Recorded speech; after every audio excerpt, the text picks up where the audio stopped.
నాగనాథనహల్లి గ్రామంలో 12వ తారీఖు ఉదయం 8:30 గంటలకు అదే గ్రామానికి చెందిన గుండమ్మను రాఘవేందర్ రెడ్డి అలియాస్ రాఘవ్ రెడ్డి, అతని కొడుకు శ్రీధర్ రెడ్డి, సుబ్బారెడ్డి, సోమశేఖర్ రెడ్డి, బోయ రామకృష్ణ, గోవిందు అనే 6 మంది కలిసి శ్రీధర్ రెడ్డి ట్రాక్టర్తో గుద్ది గుండమ్మను చంపడం జరిగింది.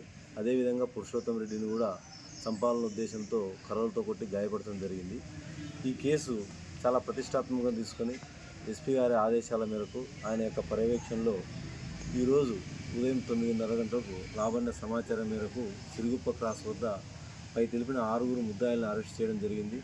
వారు నేరాన్ని మా పెద్ద మనుషుల సమక్షంలో అంగీకరించినారు.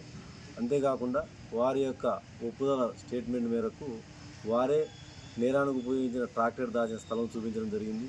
అదేవిధంగా నేరానికి ఉపయోగించిన కర్రను కూడా చూపించడం జరిగింది. దాన్ని కూడా ఆ ట్రాక్టర్ మరియు కర్రను కూడా సీజ్ చేసుకోవడం జరిగింది.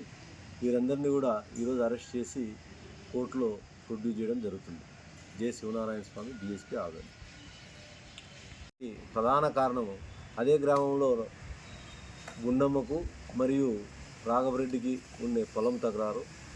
2019లో రాఘవరెడ్డి బంధువైన తిరుమలమ్మ నుంచి గుండమ్మ కొడుకు పేరు మీద 4 ఎకరాల పొలం కొన్నది.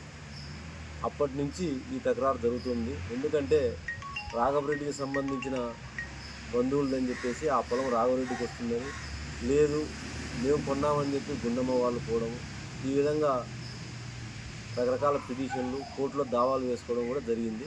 ఈ హత్య జరగడానికి ప్రధాన కారణం ఆ పొలం తకరారు.